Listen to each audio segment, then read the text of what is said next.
सबसे पहले आपको बताएंगे, सदर आसिफ अली जरदारी ने कहा है कि मुल्क को हालिया सियासी बहरान से निकालने की ज़रूरत है। ऐसा सियासी माहौल बनाना होगा जिसमें सबकी ज़रूरत को पूरा किया जा सके। मुल्क को आगे लेकर जाने के लिए तकसीम से निकलना होगा। पार्लियामेंट के मुश्तरका इजलास से खिताब करते हुए सदर मुमलिकत आसिफ अली जरदारी का कहना था कि जो मुश्किलात हैं उनमें हम इख्तिलाफात को लेकर नहीं चल सकते, हमें हंगामी इक़दाम करना होंगे। मिलकर आगे बढ़ेंगे तो मुल्क में जमहूरियत मजबूत होगी। Let's begin with a vision that strives to leave no one behind.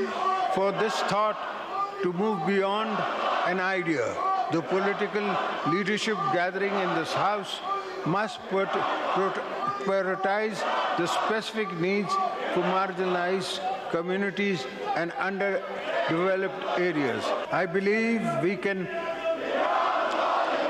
resist the political atmosphere to reflect more light than heat if we really want to. But it will need all of us to step back and decide what matters the most. Pakistan needs all hands on deck to revitalize its economy. Without shedding all caution to the winds, our primary objective should be to attract foreign direct investment. Parliament का मुश्तरका इजलास से सदारती खिताब के दौरान opposition अरकान ने एहतजाज किया। अपोजिशन के शोर शराबे के दौरान सदर मुमलिकत ने अपना खिताब जारी रखा। पीटीआई अरकान ने बानी पीटीआई के पोस्टर्स उठाकर एहतजाज किया। पीटीआई अरकान ने स्पीकर डाइस के सामने भी एहतजाज किया। पीटीआई अरकान ऐवान में सीटियां और बाजे बजाते रहे। सदर के खिताब के दौरान जमशेद दस्ती ऐवान में बाजा बजाते रहे। कादर पटेल जमशेद दस्ती के दरमियान गर्मा गर्मी भी हुई। पीटीआई और पीपल्स पार्टी के अरकान एक दूसरे को धक्के देते दिखाई दिए। एहतजाज के दौरान मुस्लिम लीग नून के अरकान ने वज़ीर आज़म के डेस्क के सामने हिसार बनाए रखा।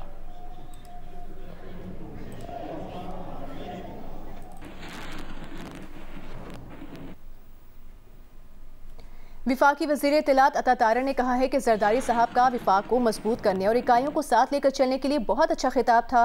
कुछ लोग नारे लगा रहे थे, लेकिन इनको ख्याल होना चाहिए था कि सफ़ीर बैठे हैं। लगता है बानी पीटीआई की हिदायत हैं कि दोस्त मुल्क के खिलाफ बयान दिया जाए और फिर तरदीद आ जाती है।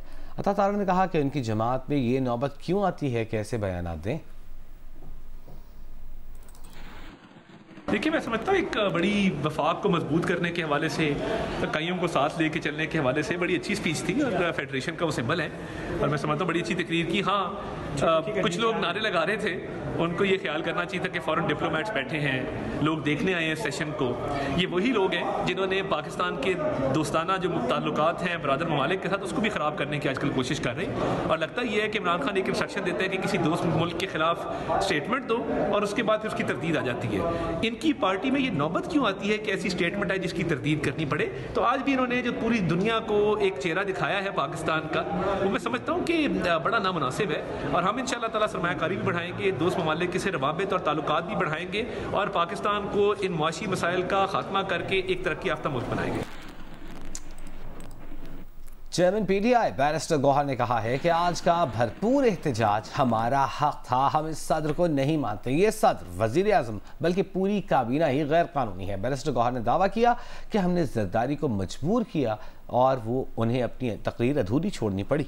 चेयरमैन पीटीआई का कहना था कि आज भी बानी पीटीआई को जहर देने की कोशिश की जा रही है। बानी पीटीआई की बेगम को मारने की कोशिश की जा रही है। कायदे हिज़्ब इख्तिलाफ उमर अयूब का कहना था कि आज यहाँ एक गैर कानूनी सदर का खिताब सबने सुना। आर्टिकल 41 के तहत सदर जमहूरिया की नुमाइंदगी करता है। आसिफ जरदारी ने बहैसियत सदर पीपल्स पार्टी से इस्तीफा नहीं दिया। उमर अयूब ने कहा कि पीटीआई में किसी किस्म की ग्रुपिंग नहीं, पीटीआई में एक ही ग्रुप है और वो है बानी पीटीआई का। रहनुमा पीटीआई अली मोहम्मद खान का कहना था कि पहले बानी पीटीआई को रिहा करें, फिर सुलह की बात होगी।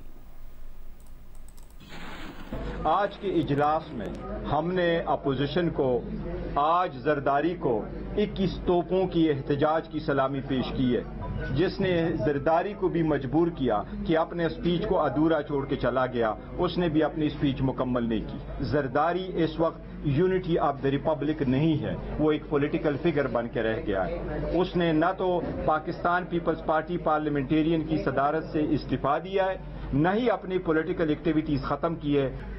आर्टिकल 41 के तहत प्रेसिडेंट जो है वो नुमाइंदगी करता है रिपब्लिक की और वो हेड होता है फेडरेशन का और वो पूरे इकाई की नुमाइंदगी करता है।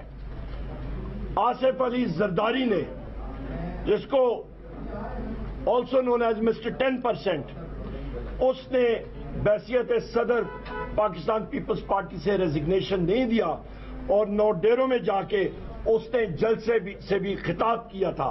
बुशरा बीबी के साथ पाकिस्तान तहरीक इंसाफ का हमारा ये एक इंसिस्टेंस थी कि उनका चेकअप शौकत खानम के डॉक्टर के जरिए एक निजी अस्पताल में होना चाहिए, पर हुकूमत इस चीज पे अटल है कि वो सिर्फ और सिर्फ पिम्स पे कराना चाहती है। रिजल्ट्स जो है वो हम पे मैनिपुलेट होते हैं, उसको हम लोग रद्द करते हैं। बलूचिस्तान में गुज़िश्ता एक हफ्ते के दौरान बारिश के 2 सिलसिले असरअंदाज हुए। मूसलाधार और गैर मुतवक्किए बारिशों के नतीजे में 8 अफराद जाँ बहक हुए, दर्जनों मकानात और शाहराहों को नुकसान पहुंचा। गवादर की तहसील पसनी के अलावा चागी, केज, पंजगोर, पिशीन अजला भी मुतासर हुए। कोयटा से शहाब उमर की रिपोर्ट देखिए। बलूचिस्तान के मुख्तलिफ अजला एक हफ्ते के दौरान 2 मरतबा मगरबी हवाओं के ताकतवर सिस्टम के ज़ेर असर रहे। 12 से 14 अप्रैल को मगरबी हवाओं के पहले सिलसिले के दौरान सूबे के मुख्तलिफ अजला में तेज़ बारिशें हुई। ताहम ग्वादर की तहसील पसनी में मूसलाधार बारिश से नशेबी इलाके ज़ेर आब आ गए। 16 अप्रैल को मगरबी हवाओं का एक और मजबूत सिस्टम सूबे में दाखिल हुआ जो मुतादिद अजला में बरसा। बारिशों ने साहिली इलाकों ग्वादर, पसनी व गिरद नवाह के अलावा नौशकी और जागी अजला के मुख्तलिफ इलाकों को ज्यादा मुतासर किया, जहाँ कच्चे मकानात गिरने के मुतादिद वाक़यात पेश आए। हरनाई और चागी में सैलाबी रेलों से रेलवे ट्रैक बुरी तरह मुतासर होने से दोनों सेक्शन पर ट्रेनों की आमद रफ्त मुअत्तल है। बारिशों से कोयटा के मुख्तलिफ नवाई इलाके भी मुतासर हुए हैं। यहाँ पे जब बारिश होता है तो जो है ना पानी बहुत ज़्यादा हमारी एरिया में आता है, तो यहाँ पे कोई इंतज़ामिया भी नहीं आए हमारे पास। मुसलसल 5-6 दिनों से बारिश के इम्कान है, बारिश हो रही है, नाली है, पीछे जो है थाना है किचबेग की और सामने मदरसा है, और जितनी भी बारिश हो रही है सारे गलियों में फंस रहे, नालियों में जा रहे, घरे के अंदर जा रहे। बलूचिस्तान में 12 अप्रैल से अब तक मूसलाधार बारिशों के नतीजे में आसमानी बिजली और मकानात की छतें गिरने के मुख्तलिफ हादसात में 8 अफराद जाँ बहक और 9 जख्मी हुए हैं। जिला चागी में बारिश से 35 मकानात तबाह और 65 को जुज़वी नुकसान पहुँचा। ग्वादर और पिशीन में 30 मकानात मुतासर हुए। बारिशों से सूबे में 6 सड़कें और एक पुल को भी नुकसान पहुँचा, जबकि नुकसान से मुताल्लिक मजीद सर्वे जारी है। अभी तक जो डैमेजेस हमें रिपोर्ट हुए हैं उसमें टोटल 8 डेथ्स हुई हैं। उस 8 डेथ्स में 4 डेथ्स हुई हैं लाइटनिंग की वजह से और 4 डेथ्स हुई हैं रूफ कोलैप्स की वजह से। एक हफ्ते के दौरान पसनी में 138, ग्वादर में 103, जिवनी में 92, कोयटा में 83, जोब में 64 और पंजूर में 61 मिलीमीटर बारिश रिकॉर्ड की गई। महकमे मौसमियात के मुताबिक बारिश बरसाने वाला मौजूदा सिस्टम 19 अप्रैल को ख़त्म होगा। कैमरामैन अकमल रोजर के साथ शहाब उमर, जियो न्यूज़, कोयटा। चमन, किला अब्दुल्ला, पिशीन, कोजक टॉप, शीलाबाग, पुराना चमन, तुबा चकजई समेत शिमाली बलूचिस्तान में तूफानी बारिशों का सिलसिला जारी है। मवासलाती निज़ाम दरहम बरहम, जबकि मुतादिद मकानात को नुकसान पहुंचा है। सैलाबी रेलों से कोयटा चमन शाहरा कोजक टॉप के कई मकामात पर बह गई है। मजीद बता रहे हैं नूर जमान चकजई। जी, इस वक्त मैं चमन के मज़ाफ़ाती इलाके तुरपुल के मकाम पर मौजूद हूँ। यहाँ पर एक बहुत बड़ा सैलाबी रैला बह रहा है। यहाँ पर जो लोग हैं उनका कहना है कि पिछले 70 साल रिकॉर्ड टूट गया है। शहर के दर्जनों मकामात पर इस तरह सैलाबी रैले गुजर रहे हैं। ये सैलाबी रैला जिस तरह मेरे पीछे आपको नजर आ रहा है, यहाँ पर तमाम घर थे, आबादियाँ थी, लोग रह रहे थे, फसला थी, लेकिन अब खुला मैदान है, सब बहा कर ले गए ये सैलाबी रैला। मेरे पीछे जो तुरपुल का इलाका था, 3 मकामात पर पुल बह गए। यहाँ पर हजारों की तादाद में लोग फंसे हुए महसूर है। मवासलाती निज़ाम दराम बराम हो चुका है। दर्जनों बिजली के पोल बह गए हैं। बाईपास का इलाका है, पोखरा का इलाका है, पाकाबोम बॉर्डरी एरियाज है, में मुताबाद के इलाके, दर्जनों मकामात पर आबादियों में पानी घुस गया है। जिले इंतजामिया ने इमरजेंसी नाफिज कर दी है। जिला भर में कोयटा चमन शाहरा, कोजक टॉप के मकाम पर, शिलाबाग और पुराना चमन गड़ंग के मकामात पर, कई मकामात पर सैलाबी रेले N25 कोयटा चमन शाहरा बहा कर ले गया है। किला अब्दुल्ला, पशीन और इजरा मस्तून नौशकी के अलावा तो चकजई में बड़े पैमाने पे नुकसान हुए। सैकड़ों घर बह गए हैं, लोग खुले आसमान तले पड़े हुए, लेकिन इमदादी टीमें, रेस्क्यू टीमें किसी इलाके में नहीं है। लोग अपनी मदद आपके तहत जो है वो न सिर्फ रेस्क्यू कर रहे हैं बल्कि रिलीफ भी एक दूसरे को पहुंचा रहे हैं। जी, नारोवाल में वज़ीर आला पंजाब की सिक्योरिटी स्क्वाड की गाड़ी की मुबैना टक्कर से नौजवान की हलाकत का मुकदमा दर्ज कर लिया गया। मुकदमा जंबाहक नौजवान के कज़न की मुद्दईयत में थाना सदर में दर्ज किया गया। FIR के मुताबिक हलाक नौजवान के कज़न का मौक़िफ़ है कि वो अपनी दुकान पर था कि पता चला कि सरकारी डाला कज़न अबू बकर को टक्कर मार कर चला गया है। उसका कज़न जख्मों की ताब ना लाकर DHQ अस्पताल में इंतकाल कर गया। हमारे साथ ज्यादती हुई है, ये उसका कहना है। वाक़े पर कार्रवाई की जाए। दूसरी जानिब पंजाब की वज़ीर इत्तलात अस्मा बुखारी का कहना है कि वज़ीर आला पंजाब ने नारोवाल में गाड़ी की टक्कर से बच्चे की हलाकत का नोटिस ले लिया है। वज़ीर आला मरियम नवाज की हिदायत पर फौरी मुकदमा दर्ज कर लिया गया। मरियम नवाज ने गाड़ी की निशानदही और मुल्ज़िमान की गिरफ्तारी का हुक्म दे दिया है। गाड़ी की टक्कर से बच्चे की हलाकत पर कानूनी कार्रवाई जारी है।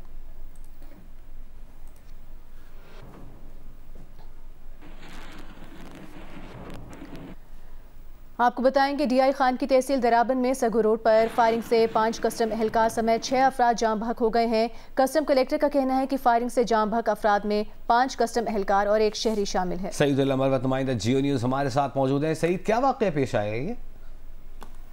जी भाजी, ये डेरा इस्माइल खान में दराबन रोड पर सग्गू के करीब जहाड़ियों में मौजूद दहशतगर्दों ने कस्टम इंटेलिजेंस की गाड़ी को निशाना बनाया है, जिसमें 5 एहलकार शहीद हैं और 1 शहरी भी शहीद हुआ है।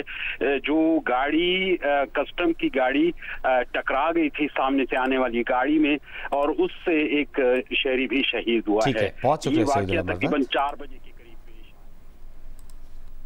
पाकिस्तान और न्यूजीलैंड के दरमियान पहला T20 आज रावलपिंडी में खेला जा रहा है। रावलपिंडी में आज वक्फे से बारिश का सिलसिला जारी रहा। बात करेंगे नुमाइंदा जियो न्यूज़ अरफा फिरोज जकी से। अरफा, क्या सूरत हाल आप देख रहे हैं? टॉस या मैच में कोई ताखीर का खदशा तो नहीं है?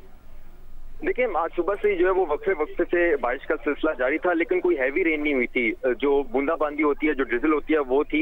लेकिन फिलहाल अभी इस टाइम जो है वो रावलपिंडी में बारिश जो है वो रुकी हुई है और उसका फायदा उठाते हुए जो ग्राउंड्समैन है उन्होंने अपना जो काम है आउटफील्ड पे वो शुरू कर दिया है। जो कवर्स लगाए हुए थे उनको सुखाना, जाहिर सी बात है, जब बारिश हो रही थी तो कवर्स के ऊपर भी पानी होता है, तो कवर्स पर से पानी जो है वो हटाना शुरू कर दिया है और इस अमल के बाद जो है वो कवर्स को भी हटा दिया जाएगा। इसके साथ साथ जो सुपर सॉपर है वो भी इस टाइम ग्राउंड में घूम रहे हैं, क्योंकि आउटफील्ड है जो 30 यार्ड सर्कल से बाहर बाउंड्री तक जो जगह होती है उसको सुखाने का अमल आउटफील्ड पर जो है वो सुपर सॉफ्टवेयर कर रहे हैं। तमाशाइयों के हवाले से आपको बताएं तो तमाशाई इस टाइम जो है वो पिंडी क्रिकेट स्टेडियम का रुख उन्होंने करना शुरू कर दिया और काफी ज्यादा कसीर तादाद में हमें जो नजर आ रहे हैं। हाउसफुल है, टिकट्स जो है वो तमाम जो है वो बिक चुके हैं और इस टाइम तमाशाई पहुंचना शुरू हो गए हैं पिंडी क्रिकेट स्टेडियम। जी, बहुत शुक्रिया अरफा।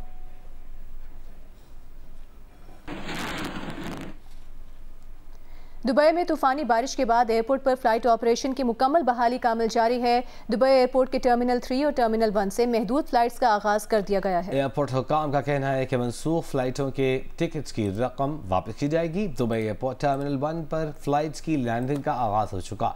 दुबई एयरपोर्ट पर टर्मिनल 2 भी ऑपरेशनल है। दुबई एयरपोर्ट के आगाज से अब तक ऐसे गैर मामूली हालात पेश नहीं आए। चैलेंजेस से निमटने की कोशिश कर रहे हैं। 2 रोज पहले दुबई समेत मुत्तहिदा अरब अमारात की मुख्तलिफ रियासतों में बारिश का 75 साला रिकॉर्ड टूटा था।